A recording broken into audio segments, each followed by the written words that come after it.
And I will say too that I went ahead, and this is kind of a broad overview of marketing, so we can go through it. And I know since some of you guys are already in the field, we can then have a conversation, ask questions in case this is review. But I don't know about you, but I always, even having the chance to kind of step back and rethink about things always helps me too. So I hope that you still find it valuable.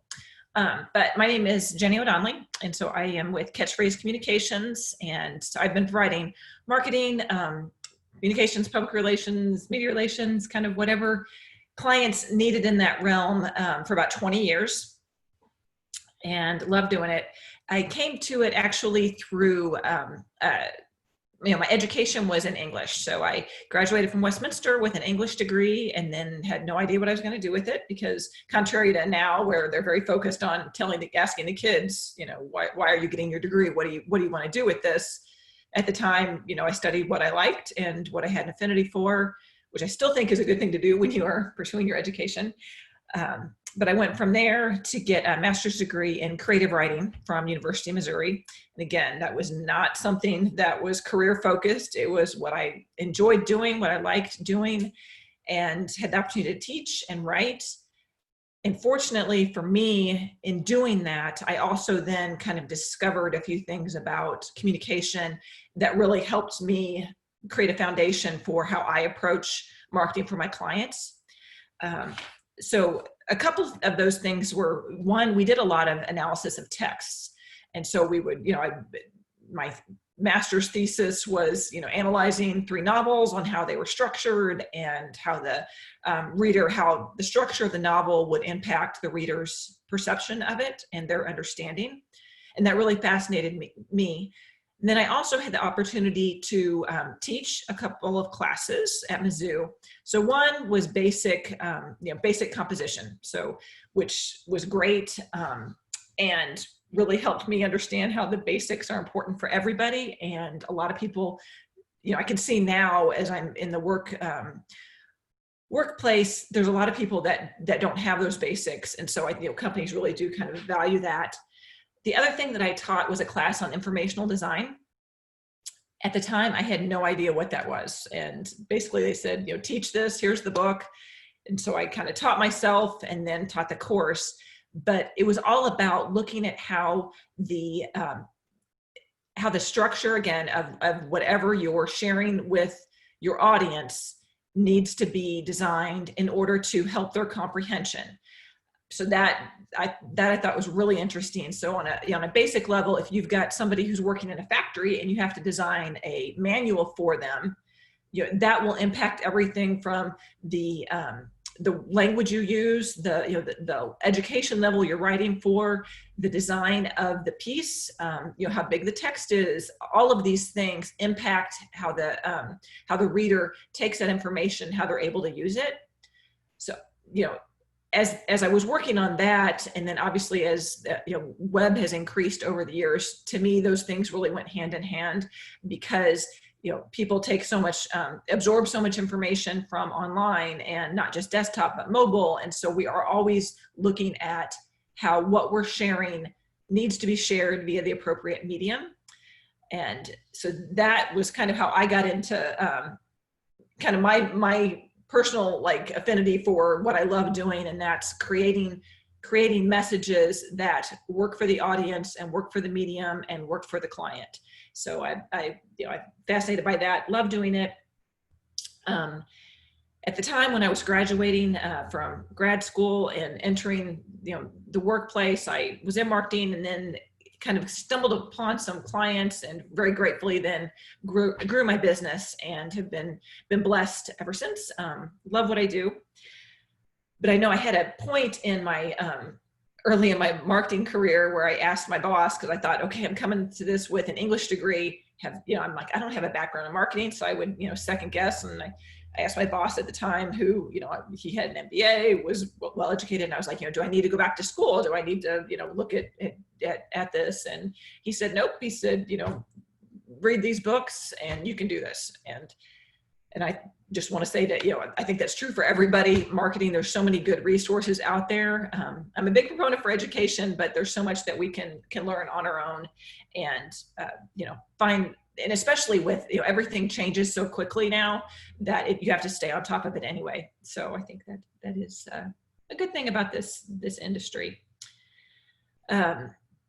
And I think the other thing that I kind of learned along the way by starting small was the value of getting those foundational pieces right for marketing, and that how grassroots efforts really can make a difference and carry your marketing messages a long way.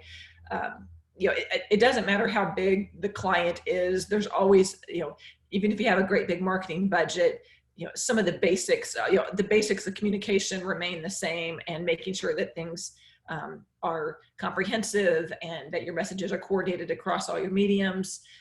There's just some of those basics that are, that just happen. So, okay, I'm going to share my screen. If any time you guys have questions, just either enter them in the chat or feel free to kind of speak up. So.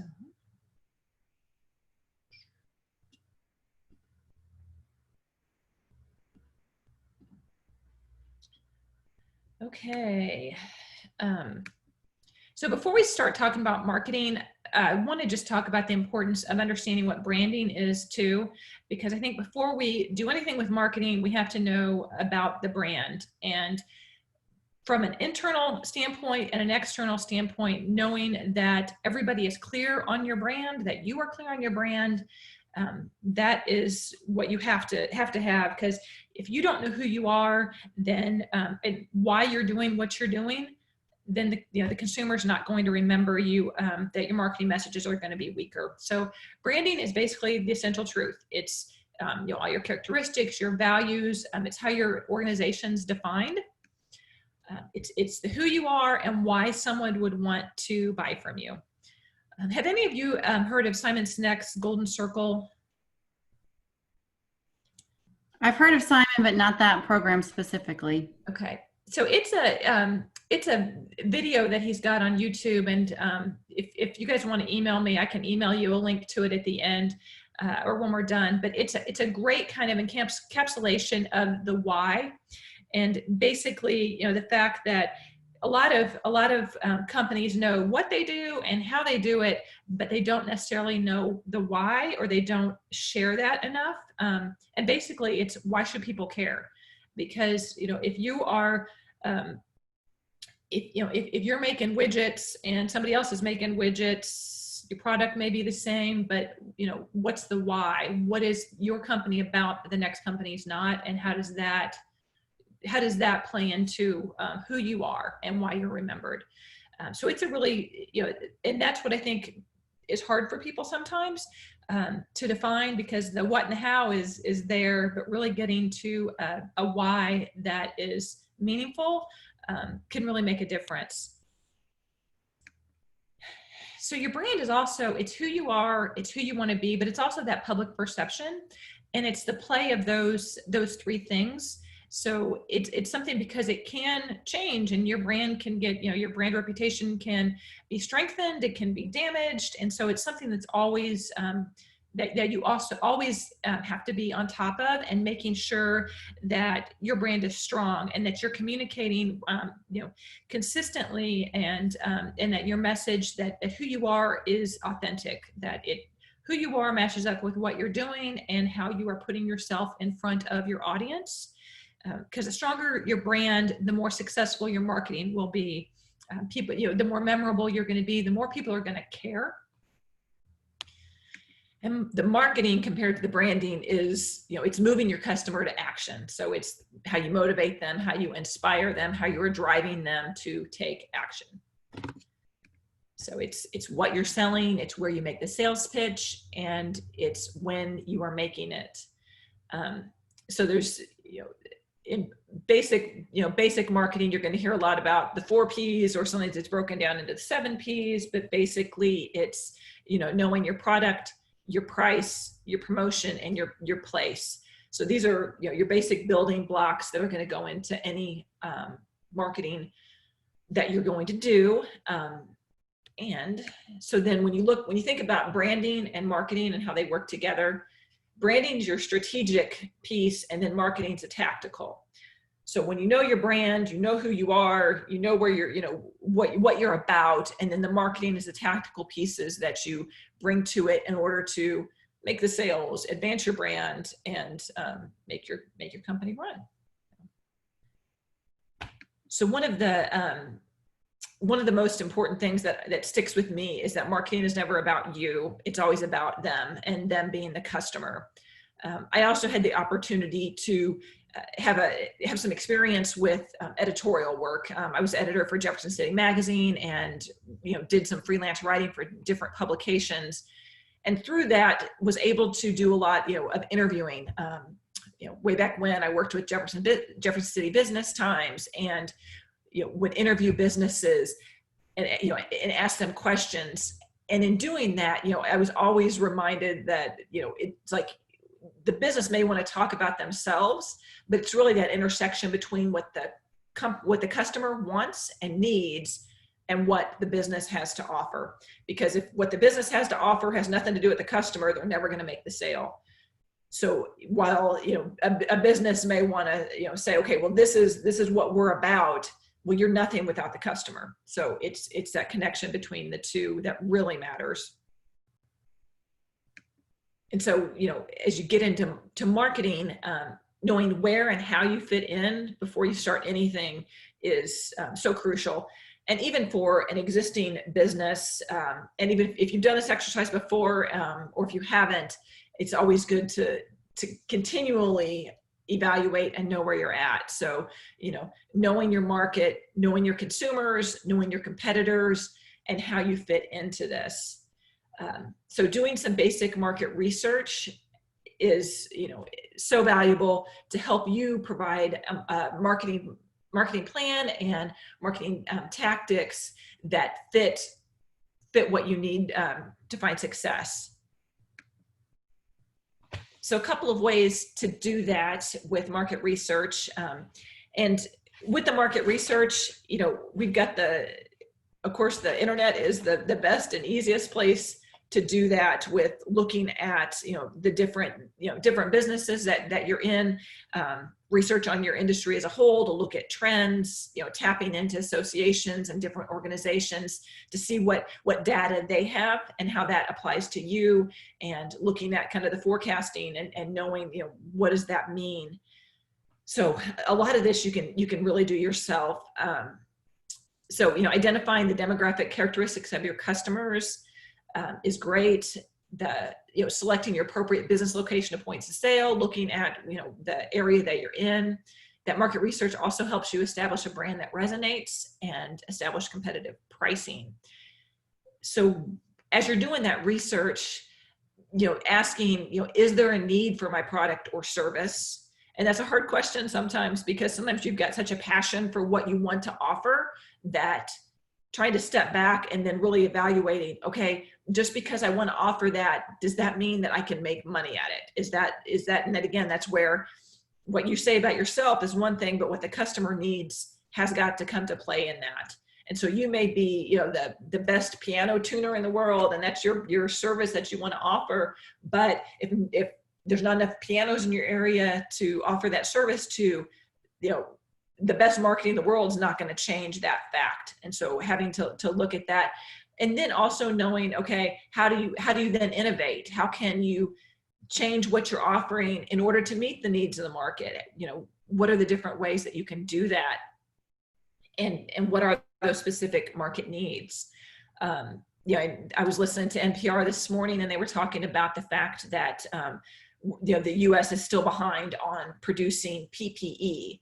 And so they had interviewed some of the businesses that were contemplating, okay, do we innovate in order to make this product, but is that going to be the right decision? And, talked to one manufacturer who early on had, done that, and they had made face shields. And, and now they've got, because then the market was inundated by it, now they've got a ton of stock that they can't move.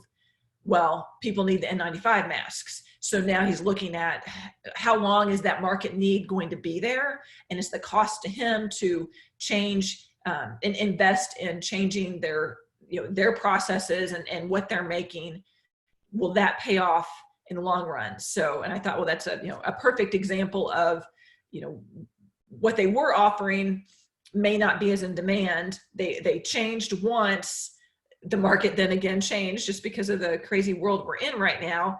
There's still an opportunity, but he has to play out what are the costs and what's the long-term forecast for that. And those are hard decisions to make, but there's always going to be a little bit of a risk involved, but we can also make some educated decisions too.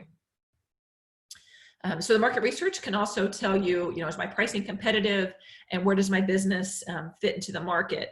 So one of the things that we'll often do for customers is, again, kind of that basic competitor research. And we've got a template that we follow on what we're looking for. And we go online and we're looking at the website. We're looking at competitors' websites. We're looking at their social media. We're signing up for any email marketing they may be doing.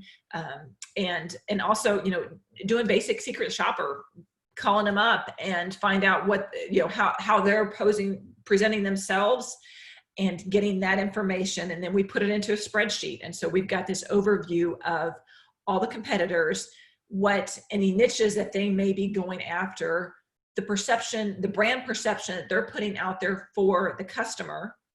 And then we lay that against, okay, where's our client at in this? How do we stand out?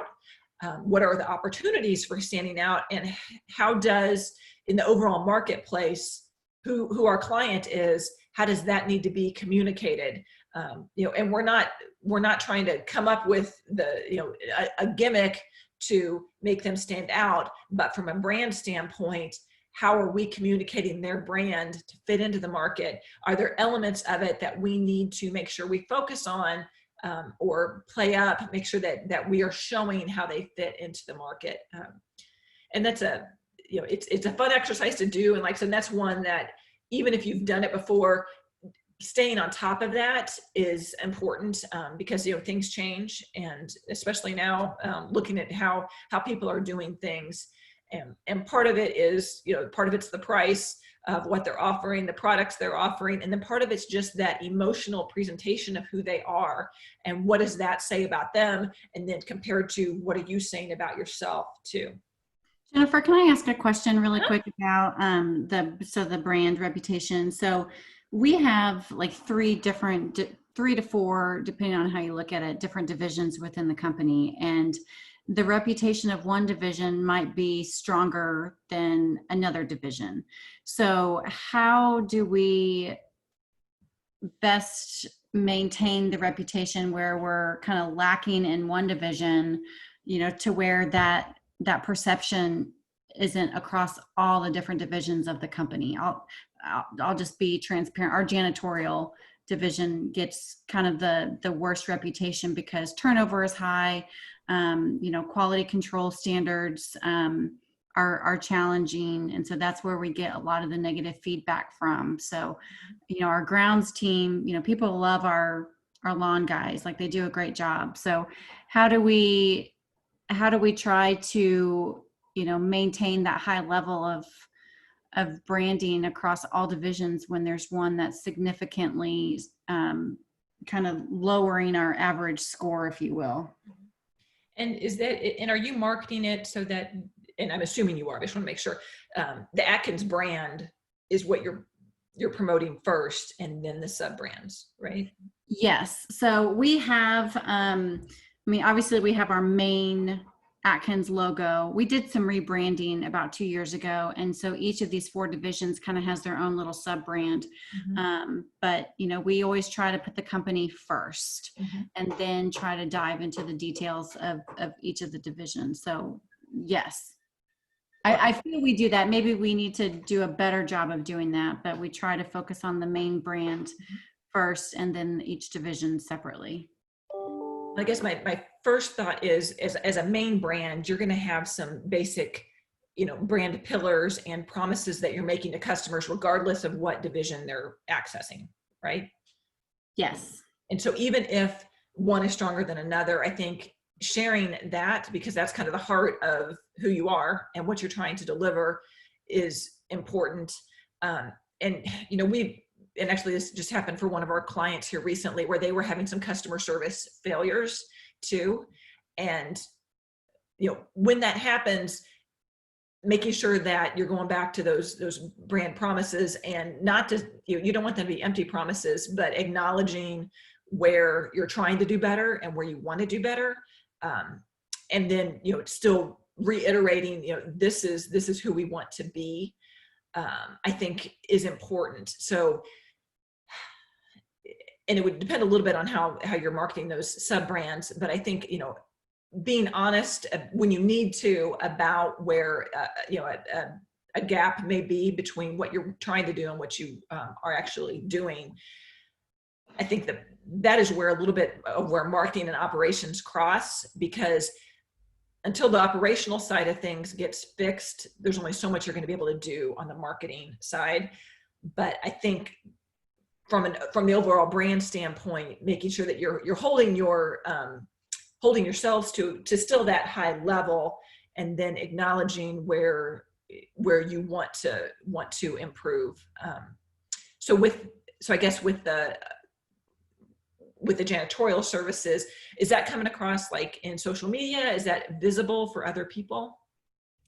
It is, and we probably need to do a little bit of a better job pushing out some of the janitorial stuff right now, especially, they are facing a lot of the struggles with COVID and extra disinfection solutions. But we probably do need to do a better job of doing that. We've tried to highlight the employees quite a bit lately across all divisions, kind of as a subtle reminder of like, hey, we're people too, before we're the service. So, but it poses its own challenges. Yeah. And that's great, but I could see where that would be challenging, especially if you've got turnover. But I do agree that's a great way to go with it. But I think also then what you just said about just, the extra disinfection, the changes that's happened to the market. So, and I don't know how your leadership is, but even making sure that your leadership's voice is apparent in communicating out that, hey, this has been a challenging time. We are, we've upped what we normally do with the disinfection and what this is. And with any change, sometimes there's going to be some growing pains. And so even asking people to understand and to appreciate, and again, making it kind of that personal appeal, because everybody's feeling it. So that may be a way to consider it too. Sure. Yeah. Thank you. Yeah, no problem. All right. So one of the things that with the market research, creating buyer personas is really important. So that way, as you're doing your research and you're formulating your marketing plans, exactly who you are talking to, selling to, who's going to be your best customer. My first marketing job was with Central Bank Company, and the holding company for Central Bank. And I still remember, one of the things that they were talking about is, some of the analysis that they were doing at the time, and who they thought was the most profitable customer wasn't. And I think that this is where you have to look at the real customer data to not just assume that who's your most profitable customer, but who really is your best customer. And so looking at the market research and your own customer data, if you have it. And as you do that, then knowing your buyer persona, the age, the gender, the location, the job titles, family size, the income, the challenges that they're facing, because, with anything. So like Beth, with your example of like the janitorial services, they've got to, people have a challenge of they need janitorial services. What is their challenge? What does that look like for them? Really understanding where they're coming from and speaking to them from that point of view, that you understand that is very important. So, I'll give an example of one of my clients is a Missouri Military Academy. So as we do our buyer personas, we know you know, we've got an international market, which is very different than domestic market.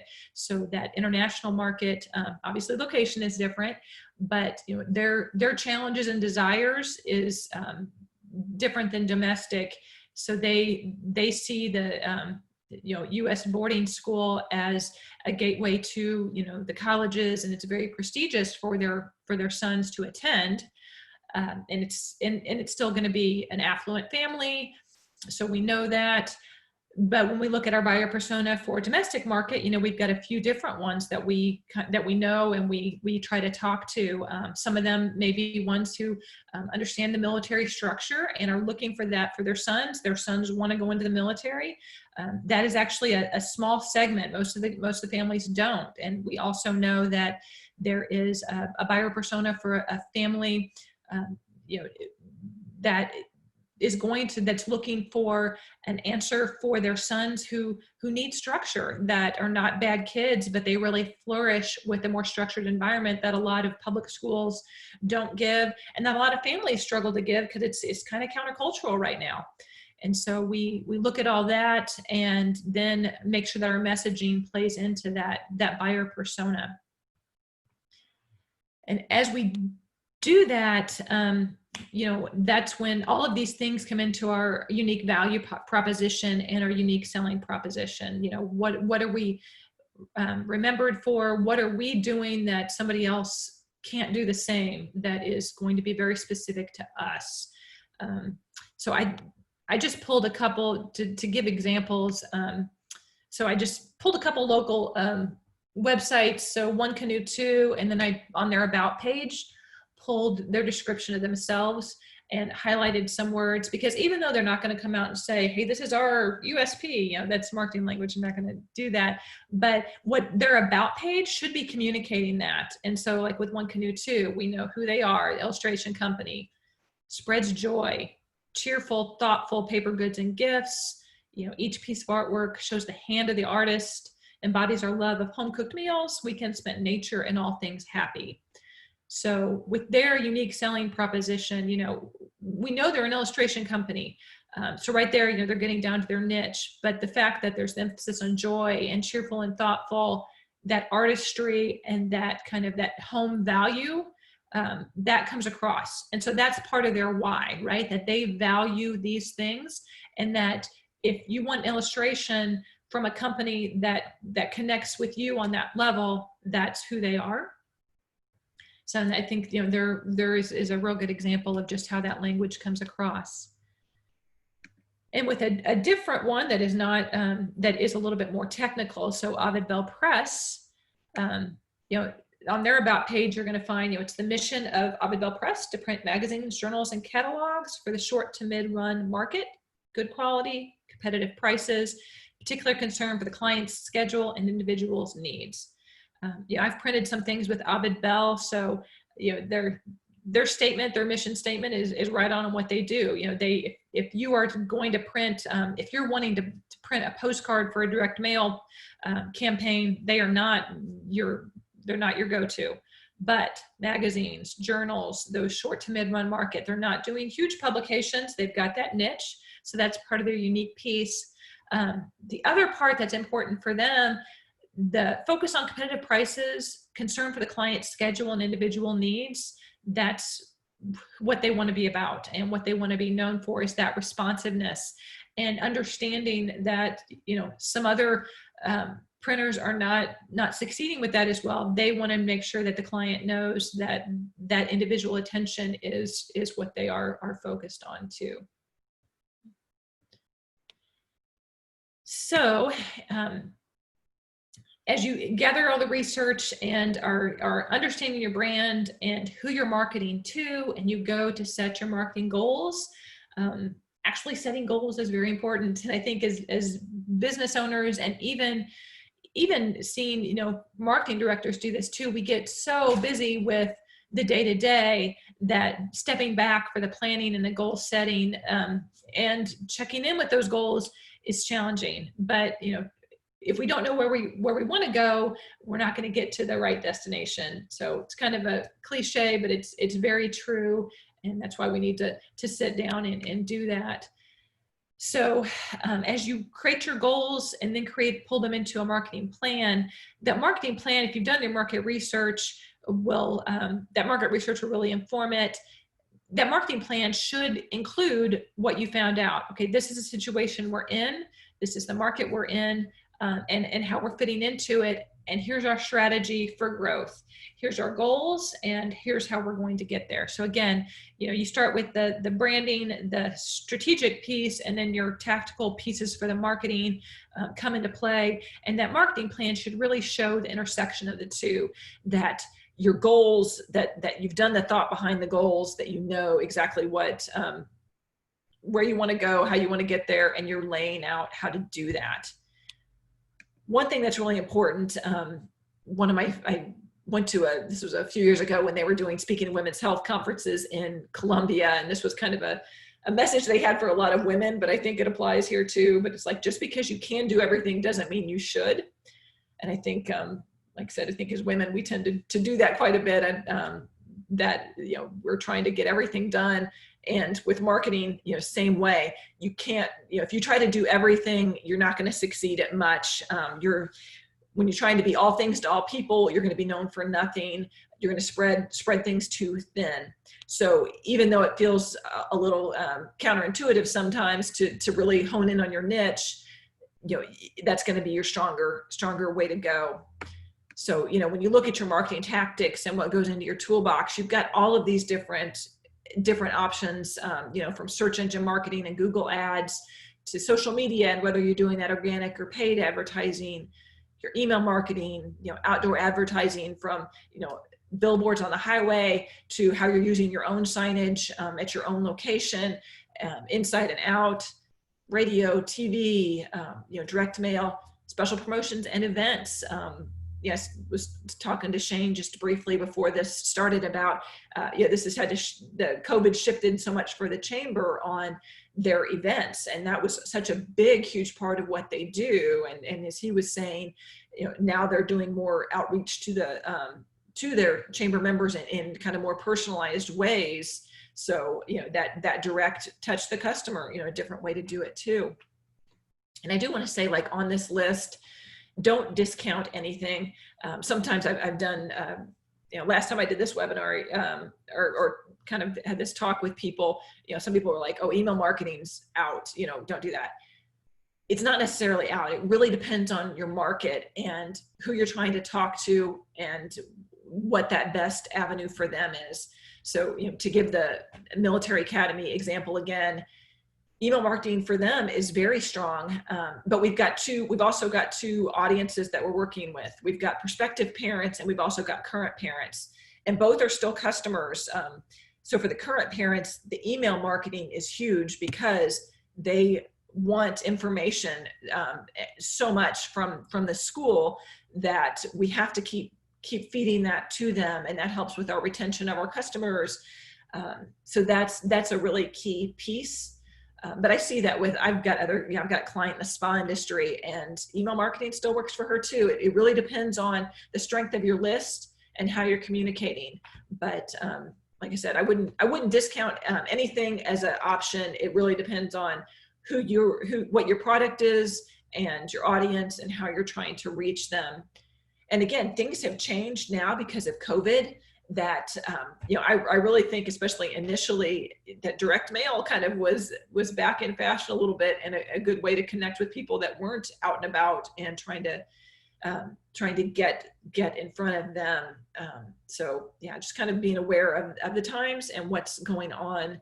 And I was actually just talking with another friend who actually in Oregon, but also does marketing, and she was saying, she was surprised that some of her clients, they were back to radio and TV where they hadn't been, and we're seeing some success too. So sometimes you have to be nimble, be ready to adjust, and I'm going to say, you're going to define your niche and what you're going for, but then also being conscious of where you need to test out the waters and see where else you can get some different traction too. So, and as you do that, how do you decide, looking at your research and looking at the current market conditions too. But and then, you know, continually assessing your progress and considering what's working or not and why. So when we're working with clients, we do reporting to them every month on what's been going on in social media, what we've been posting from an organic standpoint, and what kind of reach we're getting. That doesn't always translate into sales. So we have to kind of keep that caveat too, that what's actually driving sales, and knowing that sometimes social media is about that brand perception. And so kind of balancing out where we're investing in what and why. But, you know, we'll layer in, okay, if we had XYZ promotion, this is how we shared it: social media, email, you know, we had Google ads running. You know, what are all the different avenues that we had going out? And then where did we see the most traction in the actual sales?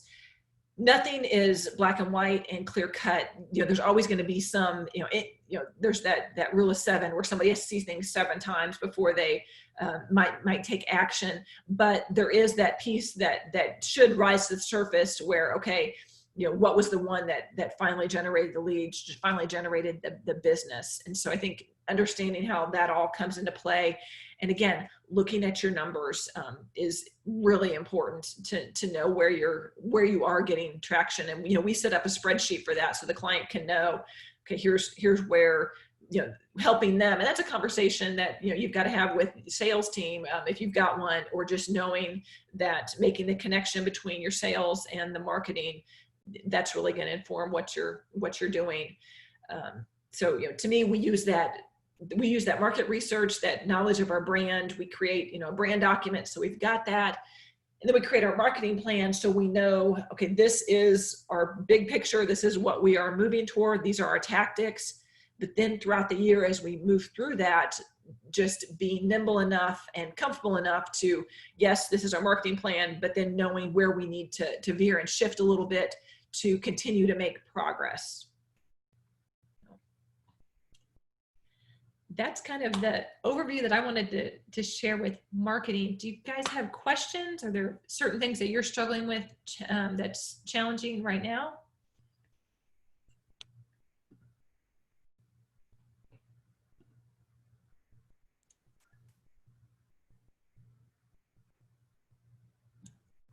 I think I'm good with everything. I just, you know, wanted to kind of just sit in and see what I could do to apply it to Atkins. So far, so good. Thank you.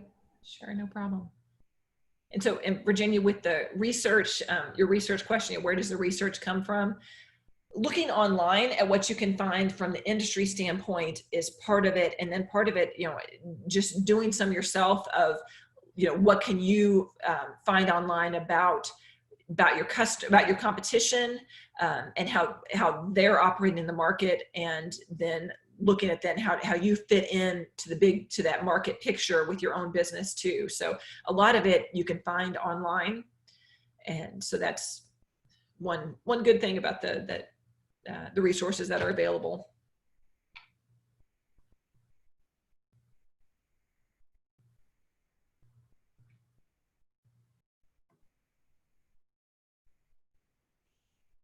All right. Well, if anybody wants to email me, I'm going to put my email address here too.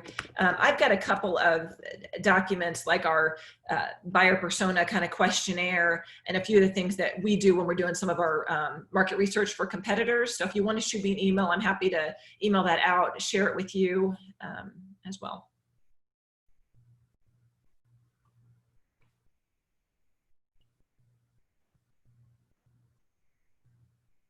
All right. Okay. Thank you, Jenny, for putting this on for us. If anybody has any questions, they can reach out to me too. One other thing about the market research was, I don't think any of you were on the business planning webinar, but there is some information available through the library.